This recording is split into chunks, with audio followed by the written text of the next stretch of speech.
basically the position we're going to start working is, I call it the cross guard. A lot of people used to call it that. There's two main variations. One will be when we're on the ground like this, so I have an underhook on his leg and a cross sleeve grip, right? Here, I want to keep my leg inside of his elbow space, here. So if he can pull his elbow really tight and get in here, it's hard for me to have any attack threat, right? Because his elbow's blocking me out from the omoplata, right? So having this cross grip, I can kind of pull out this way, and that'll open his elbow a bit, right? So pull your elbow back. You see, he'll be able to pull it back a bit, but my leg can always stay in, right? And from here, we have a lot of different attack options, right? We can go for like an omoplata. We can shoot for a triangle here. If he holds my pants with his left hand, okay, like this, sometimes you can come up here, catch this, and this will either become an arm bar.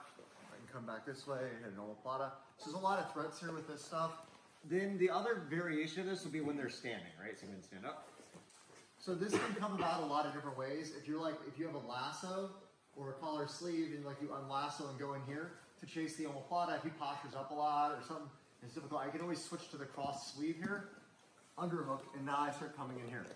Okay, and there's a lot more variations when the guy's standing. I can still go for the omoplata. If he postures up a lot, I can come underneath here to like X and start bumping him out and working for stuff from here. You can turn this into like the ankle lock from here, right? And start going that way.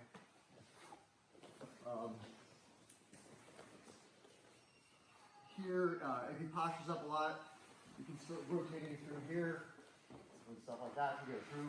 There's a lot of possible options you can do with it, okay? So we're just going to start with the guy on the ground because I think that's a very applicable version. So if you're new and you're a white belt, you don't know how to get into these open guard positions. If you're just in closed guard like this, it's not too hard. Like say the guy grabs your lapel or something.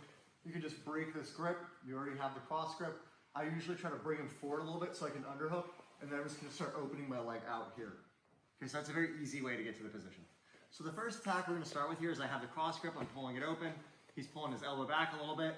Okay, is we're just going to do the omoplata first. So I want to use the back of my heel here, like this, just like that area, low calf, heel, right, to kind of clip into his armpit, and I'm going to push his wrist back this way. Okay, for any omoplata, you need the hand to go the opposite direction of the elbow, right? If I'm pulling this way, there's no omoplata, right? I need it to go backwards, like that. So we're here like this. I'm just going to push the wrist back and clip in with the leg. Once I bring him down, I'm just going to sit up and put my arm really back down. So it's important when you're developing these positions. The way I always think about it is a lot of people have this mindset where they're like, what's my game, right? They're like trying to build their game. Like it's like I do butterfly guard or I'm a spider guard guy or whatever. I think that's a really detrimental way to think about developing your jiu-jitsu.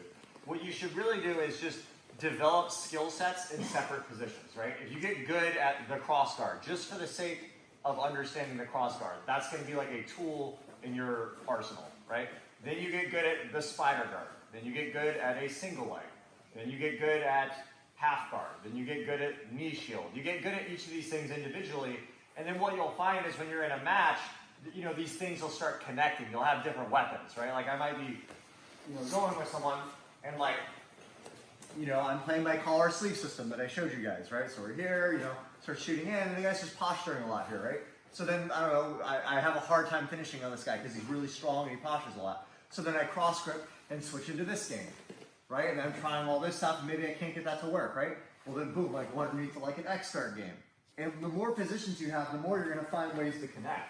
And when you're fighting someone, you don't know what they're strong at. You may be really, really good with your spider guard, but that guy just happens to train with the best spider guard player in the world in his gym, and then he's really good at fighting spider guard. So then the position that you don't normally play ends up being more useful. So you can't build your game where it's like, this is my game, I do this every single time. It's just you develop separate skill sets and try to forget about whether or not this connects into your game.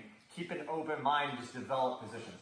I know this from experience because I spent so many times in my career where I would be like, oh, I don't do that. And then I ended up doing it at some point. I'm like, wow, this is awesome, that helped me so much.